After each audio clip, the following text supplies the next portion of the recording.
हम सब जीवन में कमाने लगते हैं। बहुत प्रकार की कमाई होती है, जैसे धन की हो, ज्ञान की हो, और एक बेहतरीन कमाई हम सब कर सकते हैं, वो है दान की, यानी आर्ट ऑफ गिविंग। ये आज की बात नहीं है। आप 1000 साल पीछे जाएंगे तो हम सब भारतीयों की यही परंपरा है कि हम दान में विश्वास रखते हैं, यानी आर्ट ऑफ गिविंग में विश्वास रखते हैं। आइए मैं आपको आज एक कहानी सुनाता हूँ। आप महाभारत में एक चरित्र था, राजा युधिष्ठिर। आप नाम सुने होंगे, ये चरित्र को आप भली भांति जानते होंगे। जब महाभारत की पर्व यानी खत्म हो गया, युद्ध का समाप्त हुआ था, उसके पश्चात राजा युधिष्ठिर ने एक अश्वमेध यज्ञ आयोजन किए थे। विश्व भर से राजा उस यज्ञ में याज्ञिक बनकर आए थे आशीर्वाद प्राप्त करने के लिए। और यज्ञ समाप्त होने के बाद जब भोजन करा रहे थे, भोजन करते समय एक अनोखी घटना देखने को मिला। वो घटना ऐसा था, जब राजा महाराजा खाना, अपने पकवान, भोजन जो भी खाते थे, वो खाकर जब फेंक देते थे, उस फेंके हुए खाने पर यानी उच्छिष्ट पर एक नेवला क्या कर रहा था, नाके ऐसे ऐसे गोल गोल लिपट रहा था, अपने शरीर को रगड़ घिस रहा था उस उच्छिष्ट पर, उस झूठे खाने पर। तो ये सब देखकर बड़ा, मतलब एक जो राजा थे उनको देखकर बड़ा एक आश्चर्य सा लगा। आश्चर्यवत उन राजाओं ने उस नेवले से पूछे, हालांकि नेवला उस जमाने में बोल सकता था, और नेवले से पूछे, क्या भाई ये क्या कर रहे हो? नेवला ने जो कहा, आज की वो स्टोरी है, ये कहानी आज की है। वो नेवला ने कहा, मैं यहाँ इसीलिए रगड़ घस रहा हूँ, आप देखे होंगे मेरा शरीर आधा सोना हो गया है और आधा सोना नहीं है। ये आधा शरीर को मैं सोना करना चाहता हूँ, मैं पूरा शरीर को संपूर्ण स्वर्णमय करना चाहता हूँ, इसीलिए उच्छिष्ट पर, ये झूठे खाने पर खुद को रगड़ रहा था। इसके पीछे कहानी है, मैं आपको सुनाता हूँ। कभी एक मैं गांव में रहता था। उस गांव में एक ब्राह्मण परिवार भी रहता था, जिस ब्राह्मण परिवार में 4 सदस्य थे, ब्राह्मण, उसकी पत्नी, बहू और उनका बेटा। उस समय क्या हुआ, वो ब्राह्मण परिवार सिर्फ भिक्षा अन्न पर अपने जीवन गुजारा करते थे। तभी उस समय पर ऐसा एक वक्त आया, राज्य में अकाल पड़ने लगा। जब अकाल पड़ने लगा, जो लोग स्वयं संपूर्ण थे, जिनके पास धन था, अच्छा खाना था, वो लोग भी खाने के लिए असमर्थ होने लगे, और भिक्षा की बात तो दूर की बात है। इस परिस्थितियों में उस परिवार को ज़्यादा दिन भूखा रहना पड़ा। बड़े कष्ट से वो ब्राह्मण परिवार जीवन गुजर बसर कर रहा था।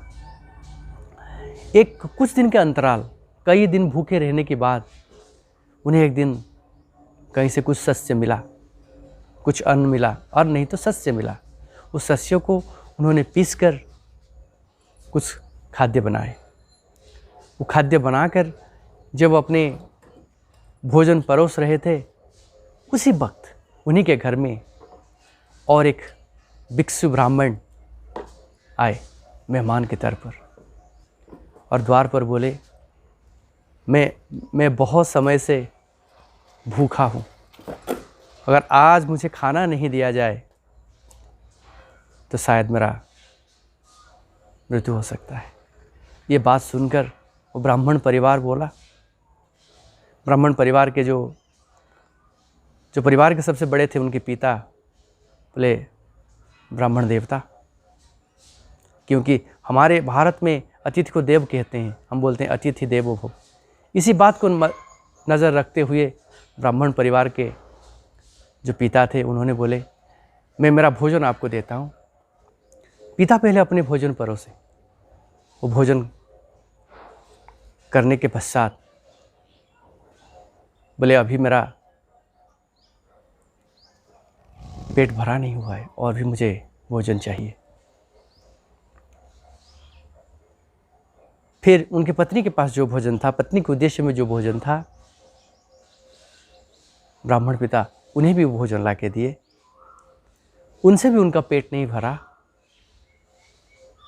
तो बेटे का भोजन दिया गया, उनसे भी उनका पेट नहीं भरा। आखिर में पुत्र वधू के लिए जो भोजन रखा गया था उसी भोजन को भी उन्हें दिया। वो भोजन समाप्त करके अपने राह पर निकल पड़े। इधर ब्राह्मण परिवार पूरा भूखा रह गया, उन्हें खाना नहीं मिला। बड़े दिन के अंतराल थोड़े से सस्य मिला था। वो चाहते थे आज अगर भोजन हम करें तो हम जी जाते, और ब्राह्मण आके पहुँचे, वो नहीं करते तो वो मर जाते। देखिए, हम भारतीयों में अतिथि को सम्मान करने के लिए हम अपने से अतिथि को बड़ा मानते हैं। इसी के अंतराल अकाल चलते उन ब्राह्मण परिवार को भी भोजन नहीं मिला, और कुछ दिन के बाद वो परिवार अनाहार मृत्युवरण किया। नेवला यहाँ ये कहने की प्रयास कर रहा है कि मैं यहाँ जो उचिष्ट पर, जो झूठे खाने पर खुद को रगड़ रहा था, इसीलिए मैं यहाँ रगड़ रहा था कि उस दिन वो ब्राह्मण जो भोजन कर गया था, थोड़ा सा उसमें से खाना नीचे गिरा हुआ था। मैं उस खाने पर थोड़ा खुद को ऐसे उलट पुलट कर लिया, थोड़ा घिस रगड़ लिया खुद को। जितना वो खाना मेरे शरीर में लगा, उस जगह सारा सोना हो गया था। यानी उस दान में ऐसा महत्व था। आज मैं यहाँ आके महाराज युधिष्ठिर की अश्वमेध यज्ञ पर जो भोजन परोसा जा रहा था, मैं सोचा इस भोजन में भी वो शक्ति होगा, इस झूठे ये उचिष्ट पर भी वो शक्ति होगा। अगर मैं खुद को उचिष्ट पर रगड़ घस लूँ तो शायद मेरा आधा बदन फिर से सोना हो जाएगा। लेकिन नहीं हुआ। शायद ये दान से, ये यज्ञ से, ये यज्ञ के दान से वो दान शायद ज़्यादा महत्वपूर्ण और बड़ा था। आप समझ रहे होंगे नेवला के तात्पर्य को। अगर आप बहुत बड़ा यज्ञ करें, दान दें, शायद आप उसमें पुण्य नहीं हो सकता है। यानी अगर आप छोटे से कार्य हृदय से करते हैं, निस्वार्थ भाव से करते हैं, पवित्रता से करते हैं, यही भाव आपको महान दानी बनाता है। आप सभी के साथ ये कहानी